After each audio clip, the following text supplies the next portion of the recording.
आम पुलिस जो हमारे मंच पे है, incoming commissioner of police Balaji Shrivastava और साथ ही स्पेशल सीपीज, जॉइंट सीपीज और सभी अधिकारी, देवी और सज्जनों और एक शानदार परेड देने वाले हमारे साथी पुलिसकर्मी और हमारे बाएं साइड पे भी जो बैठे हुए हैं,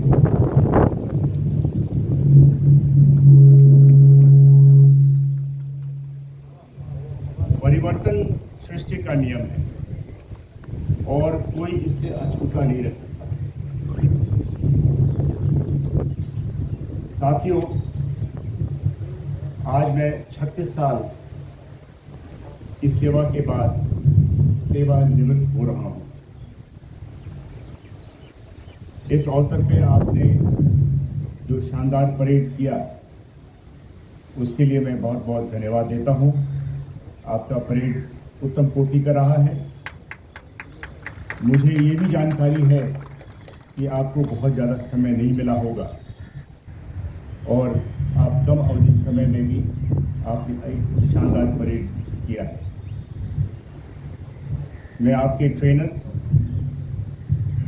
को भी बधाई देता हूं कि उन्होंने आप सबकी परेड की ट्रेनिंग और देख रेख बड़े अच्छी तरीके से किया।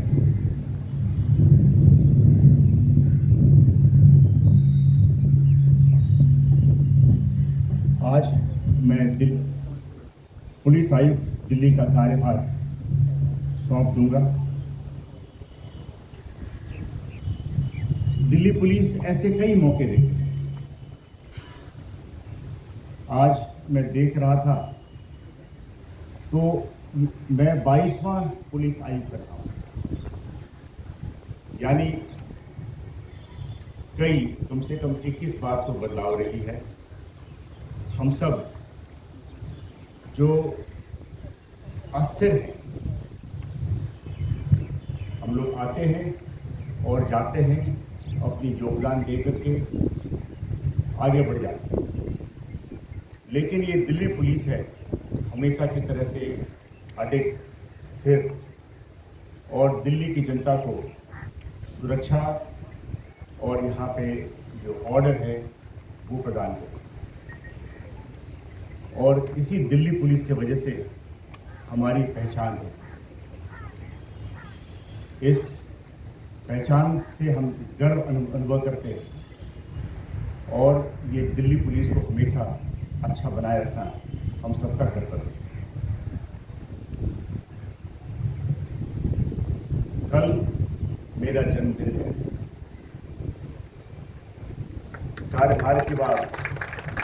कार्यभार देने के बाद मैं अपने तरीके से उसे मनाऊंगा।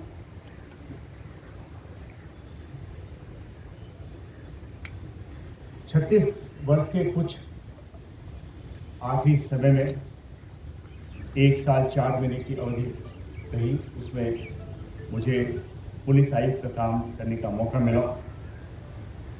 मैं धन्यवाद देता हूं कि मुझे ये गरिमा मिली, मुझे काम करने का मौका मिला।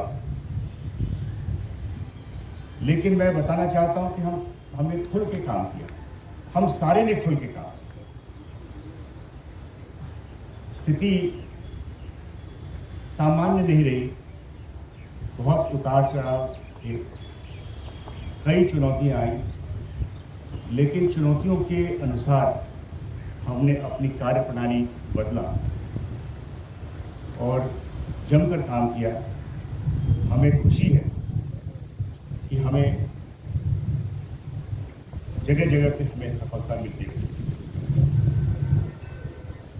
जहां स्थिति नाजुक रही वहां संभल कर चले। आखिरकार इसके साथ करीब 80,000 से ज्यादा पुलिसकर्मियों का भविष्य जुड़ा हुआ है, तो उसे ठीक दिशा में लेके जाना जरूरी है। साथ ही साथ दिल्ली के 2.5 करोड़ जो जनसंख्या है उनके जीवन पे कहीं न कहीं हमारा प्रभाव जरूर होता है और ज़रूरी था हमें कि इस समय पे अपनी सूझबूझ का इस्तेमाल करते हुए अपना भी बचाव करें और दिल्ली की जनता को भी जितना राहत दे सके, जितनी सुविधा दे सके, जितनी मदद कर सके, वो हम करते हैं। सभी पहलुओं को सोच समझकर काम किया, चुनौतियों को डट कर मुकाबला किया और हम सभी को खुशी है आपका साथ मिला और हम इस चुनौतियों को विजयी पाए। जब स्थिति सामान्य हुई, कोरोना का असर थोड़ा कम हुआ, उस समय ऑर्गेनाइजेशन बिल्डिंग में हम जुट गए। बहुत सारे ऐसे काम किए जिसकी आवश्यकता है। ऑर्गेनाइजेशन को, किसी भी संस्था को समय समय पे बल मिलना चाहिए, समय समय पे बदलाव होनी चाहिए, नई चीजें लानी चाहिए और वो आप सभी ने किया।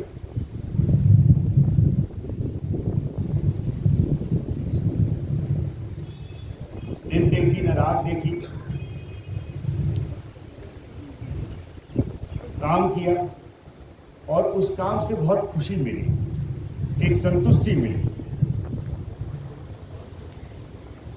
ये सब हम जानते हैं कि हमारी पहचान दिल्ली पुलिस के वजह से, वैसे कुछ नहीं।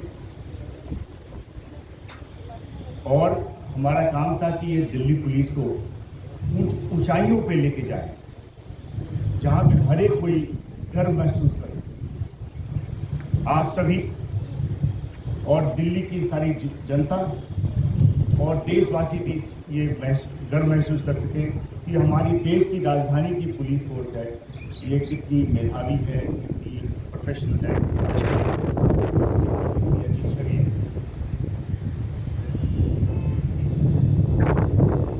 और इसी तरह काम करते हुए हमें दिल्ली की पुलिस की उपाधि में लोगों ने हमें दिल की पुलिस के रूप में भी जाना और इस दिल की पुलिस की वजह से हमारा भी मान बढ़ा।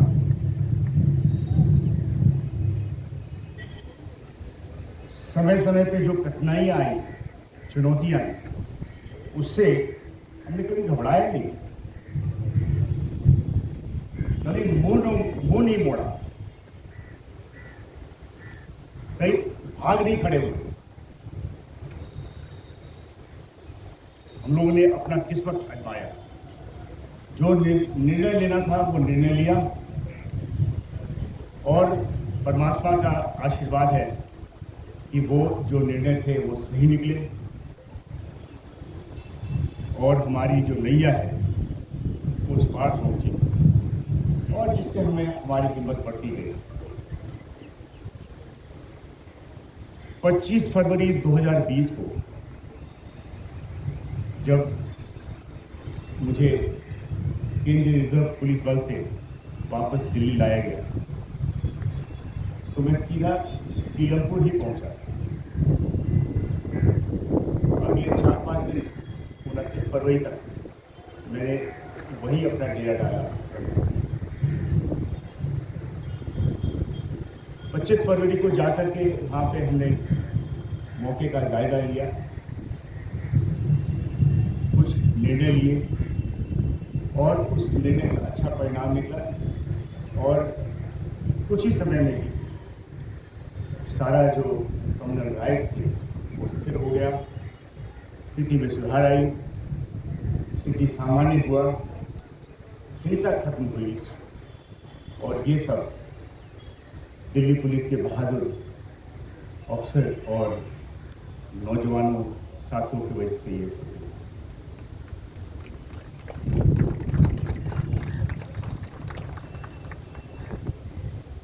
ये खत्म ही नहीं हुआ था, स्थिति सामान्य हो रही थी। नॉर्थ ईस्ट दिल्ली में और अन्य जगहों पे भाईचारा वापस लाने की कोशिश हो रही थी, तभी कोरोना का समय आ गया। आप सबको जानकर मालूम है 22 मार्च को जनता कर्फ्यू हुई और 24 मार्च से कंप्लीट लॉकडाउन हो गया। इस मुश्किल की घड़ी में जहां हर एक को ये भी डर था कि वो कोरोना का शिकार न हो जाए, वही पुलिस बल, दिल्ली पुलिस बल, हर एक नौजवान, हर एक अफसर, हर एक पुलिसकर्मी वो चुनौतियों से भागे नहीं। मुश्किल समय में कमजोर भाग जाए, लेकिन दिल्ली पुलिस का हर एक जवान मजबूत इरादे के साथ है। आप दूसरी मिट्टी से के बने हुए हैं।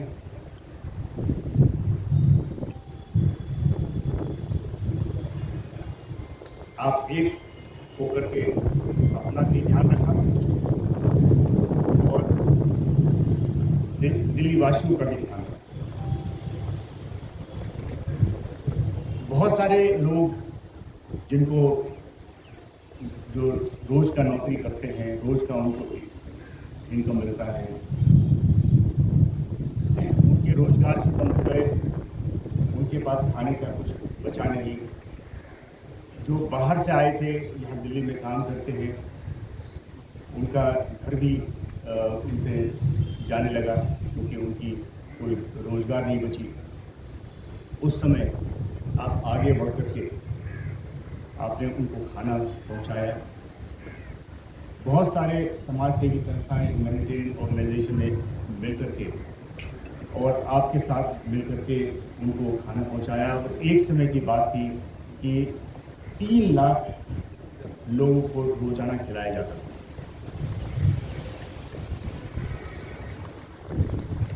बहुत सारे बुजुर्ग जो अकेले रहते हैं, उनको वो आश्रित थे डोमेस्टिक हेल्थ पे, और चूंकि लॉकडाउन हो गया वो नहीं आ सकते थे। घर का कामकाज के लिए कोई था नहीं, उनको दवाइयों की आवश्यकता थी, उनको हॉस्पिटल भी जाने की आवश्यकता थी। आपने हर एक ऐसे सीनियर सिटीजन का ध्यान रखा, उनको दवाई पहुंचाई और ऐसे मुश्किल घड़ी में उनके पास जा करके उनका भी हौसला बढ़ाया।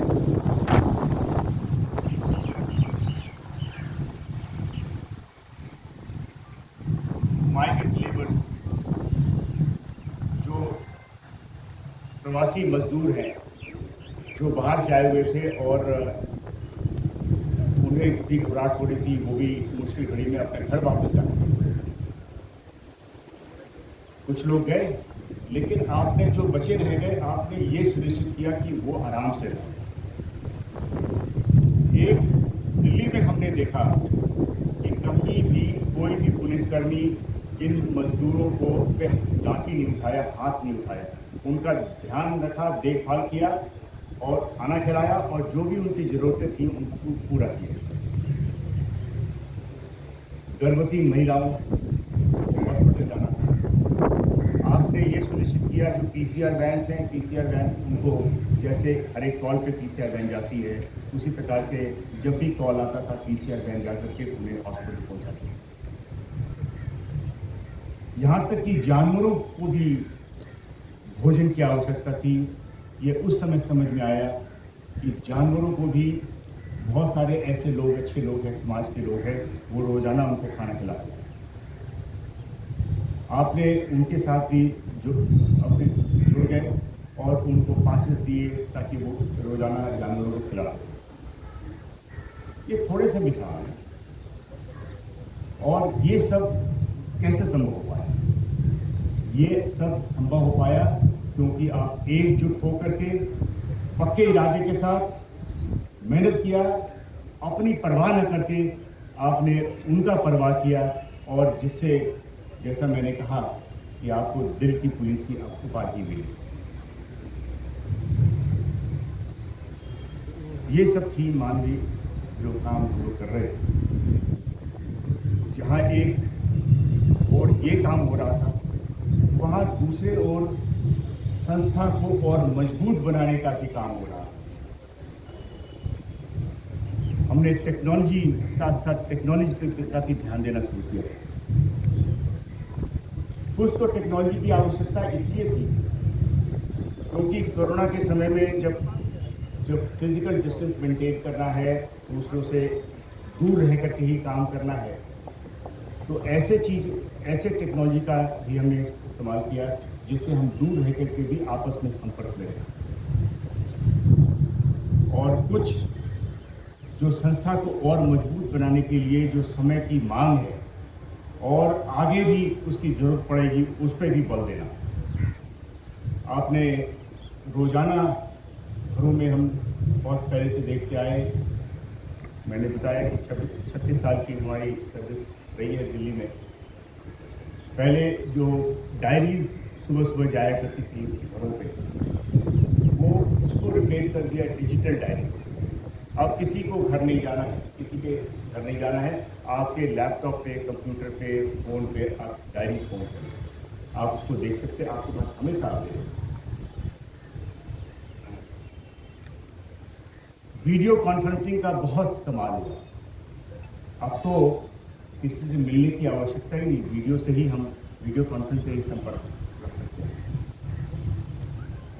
CCTNS जो फ्लैगशिप प्रोजेक्ट है, कई सालों से हम इस्तेमाल करते हैं, उसमें भी बहुत आगे बढ़ने का मौका मिला। सारे डेली डायरीज अब CCTNS पे ही लिखे जा रहे थे। बहुत सारे रजिस्टर्स, इसके वजह से बहुत सारे रजिस्टर्स की आवश्यकता, फिजिकल मेंटेन करने की आवश्यकता थी, वो CCTNS पे से ही आप देख सकते थे। और एक और बहुत बड़ी अच्छी उपलब्धि हुई कि जो चार्जशीट्स और केस फाइनल रिपोर्ट्स हैं, वो भी हमने CCTNS से ही भेजना शुरू कर दिया। उतनी सारी हमें फिजिकली भेजने की आवश्यकता नहीं पड़ी। कहीं कहीं फिजिकली जरूरत पड़ता है, लेकिन हमने CCTNS से वो हमारी अच्छी रिकॉर्ड कीपिंग भी हुई। कुछ और अच्छे ऐसे काम हुए। ई-बीट को क्राइम, क्रिमिनल्स की डोजियर, फोटोग्राफ, स्टोलन गाड़ियाँ, मोबाइल फोन्स, ये सारे डेटाबेसेस पुलिस स्टेशन में और पुलिस के अन्य विभागों में ये सब सारी रहती हैं।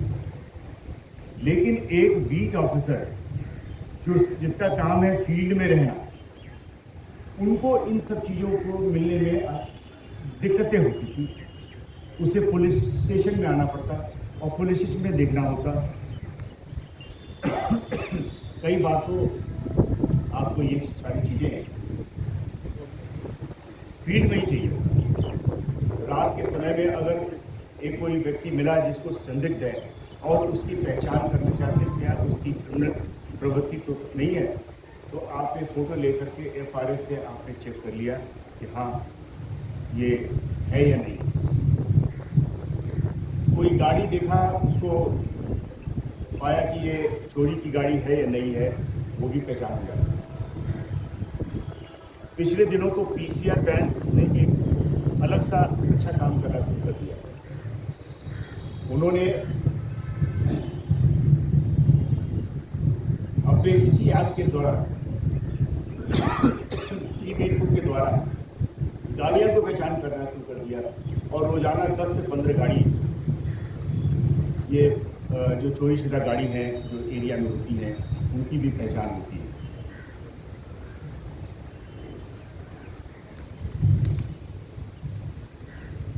ICMS integrated complaint monitoring system, सारी जो कंप्लेंट्स हैं एक प्लेटफॉर्म पे वो आ गई, जिससे हर एक कंप्लेंट्स को मॉनिटर करना है कि इसका क्या नहीं, ये इसका क्या हुआ, क्या एक्शन टेकन हुआ, वो आप इस ICMS के द्वारा पहचान कर सकते हैं। इससे आप कोई कंप्लेनेंट भी खुद देख सकता है कि उसके कंप्लेंट का क्या हुआ और इसकी एनालिसिस करके आप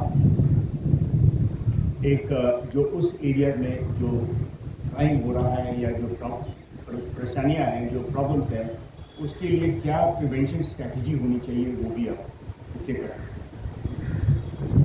इसी के साथ हमने ICGS का भी इस्तेमाल काफ़ी किया और इसके लिए मैं अपने टेक्नोलॉजी सेल उसको बहुत बहुत धन्यवाद देता हूँ। उन्होंने किया, साथ में ही जो CCTV अधिकारीगण है काम करते हैं, उन्होंने बहुत बहुत इसके साथ ये भी जरूरी है कि पुलिस बल को कैसे और भी सशक्त बनाया जाए और समय के अनुसार जो क्राइम हो रहा है उस पर कैसे रोकथाम की जाए, पुलिस बल की जो शक्ति है उसको कैसे काबिल बनाया जा सके, उसकी क्षमता कैसे बढ़ाई जाए। अब हर एक सब डिवीजन लेवल पे एक लीगल कंसल्टेंट है जो क्राइम के रजिस्ट्रेशन से लेकर के क्राइम जो चार्जशीट होती है उस समय तक जितनी भी आपको आवश्यकता है लीगल हेल्प की वो प्रदान करते हैं। हमने नेशनल फॉरेंसिक साइंस यूनिवर्सिटी से MHA के अप्रूवल के बाद फॉरेंसिक एक्सपर्ट्स हमने अपने क्राइम टीम के साथ जोड़ा है। साइबर एक्सपर्ट्स को जोड़ा है, जितने भी अपनी साइबर टीम्स हैं जो साइपैग में हो या डिस्ट्रिक्ट क्राइम सेल्स में हो, वहाँ के साइबर एक्सपर्ट्स भी जोड़ा है। क्राइम ब्रांच और स्पेशल सेल जहाँ पे नामी ग्रामी क्रिमिनल्स, टेररिस्ट की इंटरोगेशन होती है, वहाँ पे साइकोलॉजिस्ट को जोड़ा है। इकोनॉमिक ऑफेंसेस में जहाँ पे इकोनॉमिक क्राइम होता है, बहुत बड़े बड़े फाइनेंशियल डॉक्यूमेंट्स होते हैं, लेजर्स होती हैं, उनको समझने के लिए और वो हेल्प प्रदान करने के लिए फाइनेंशियल अकाउंटेंट्स को भी जोड़ा है। ऑनलाइन ट्रेनिंग पे बल दिया है और जैसा कि हमने बताया कि वीडियो कॉन्फ्रेंस का भी काफ़ी इस्तेमाल किया है इंटरोगेशन में और यहाँ तक कि एग्जामिनेशन में भी उसका इस्तेमाल किया है। कोविड के समय में साइबर क्राइम काफ़ी बढ़ी, हमने मॉनिटर करना शुरू किया कि कैसे साइबर क्राइम बढ़ रहा है, किन किन क्षेत्रों में बढ़ रहा है। उसी प्रकार से इन्वेस्टिगेशन शुरू हुई और साइबर क्राइम को हमने चेक रखा। जो दूसरा वेव था अभी जो बीता, इस समय देश के विभिन्न जगहों से फाइनेंशियल फ्रॉड शुरू हो गए। ऑक्सीजन की, मेडिसिन की कमियाँ थी और फाइनेंशियल फ्रॉड शुरू हो गया। झूठ का आश्वासन कि आप इस अकाउंट नंबर पे आप पैसे जमा करेंगे तो आपको ऑक्सीजन सिलेंडर या दवाइयाँ मिल जाएंगी और वो मिली नहीं। ये फ्रॉड बहुत लोग चीज हुए। हमारी साइपैग की टीम, क्राइम ब्रांच की टीम, डिस्ट्रिक्ट पुलिस की टीम विभिन्न जगहों पे जा करके और ऐसे क्रिमिनल्स को पकड़े। कुल मिला करके 600 से ज़्यादा केसेस फ्रॉड के, होर्डिंग के, ब्लैक मार्केटिंग के हुए और उसमें 380 से ज़्यादा क्रिमिनल्स को पकड़े। साथ साथ में नॉर्थ ईस्ट राइट्स जो हुई थी उसका भी इन्वेस्टिगेशन चल रहा है। बहुत कम होता है कि ऐसे राइट्स के बाद कौन उसके पीछे रहा, किसने कंस्पायर किया, इसके बारे में बहुत बार जानकारी नहीं मिल पाती। लेकिन मैं अपने स्पेशल सेल और क्राइम ब्रांच और डिस्ट्रिक्ट पुलिस की टीम को बहुत बहुत धन्यवाद देता हूं और शाबाशी देता हूं कि उन्होंने इस बात का भी पूरी अच्छी तरह से इन्वेस्टिगेट करके सबके सामने रख दिया। जब रोजगार गई तो जायज है कि अपने जीवन यापन के लिए कोई क्राइम भी कर सकता है।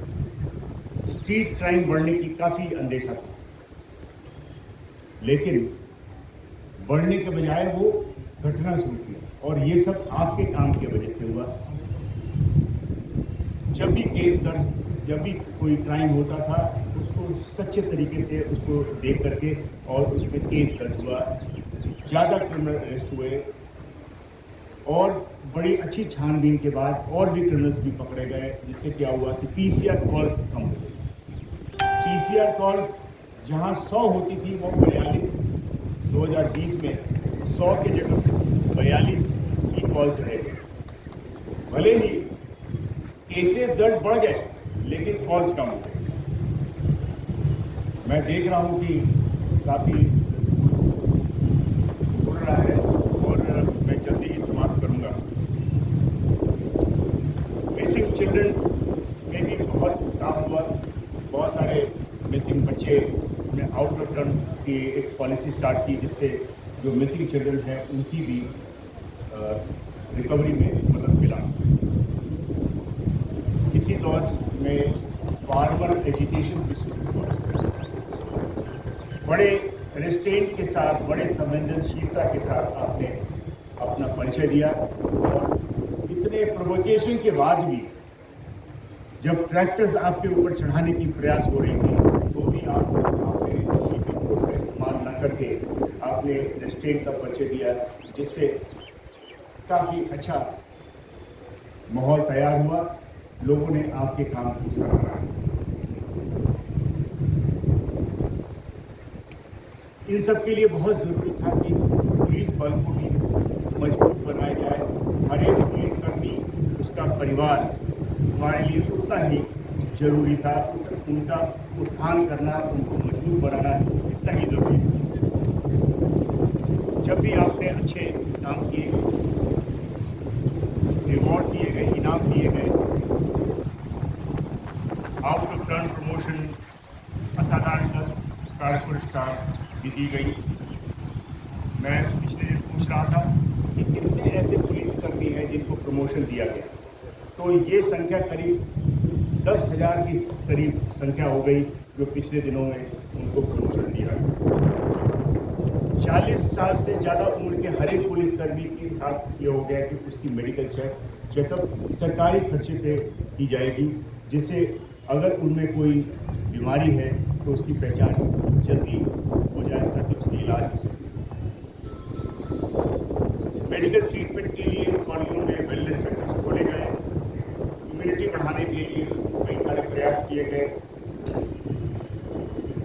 करीब हर एक पुलिसकर्मी को वैक्सीनेशन मिल गया है। उनके परिवारजनों और बच्चों के लिए भी वैक्सीनेशन मिल सके ताकि वो सेफ रह सके। उसके लिए भी अलग काउंटर बनाए गए ताकि उनको वैक्सीनेशन दी जाए और बहुतों को प्रोत्साहित किया गया कि वो जाकर के वैक्सीनेशन ले लें।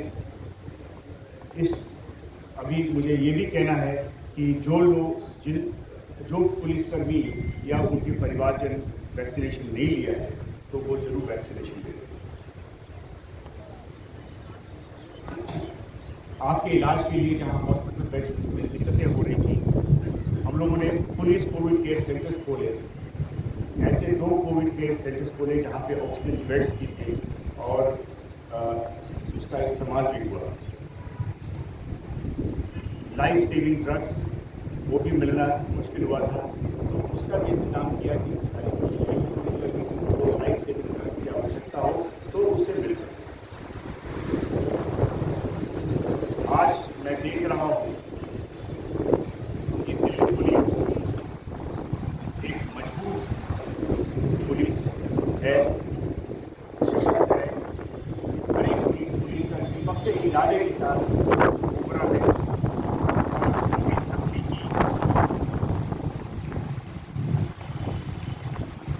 सभी तकनीक से लैस है। मैंने आज में ही एक इंडियन एक्सप्रेस एक लेख लिखा था, उसमें एक चुनौती हमने एक साथ सबके सामने रखी कि हमें जो दिल की पुलिस की उपाधि मिली है और जो एक अच्छी छवि बनाई है, उसको लॉकडाउन खोलने के बाद भी हमें किस प्रकार से उसको बनाए रखें, ये हमारे साथ बहुत बड़ा एक चुनौती है।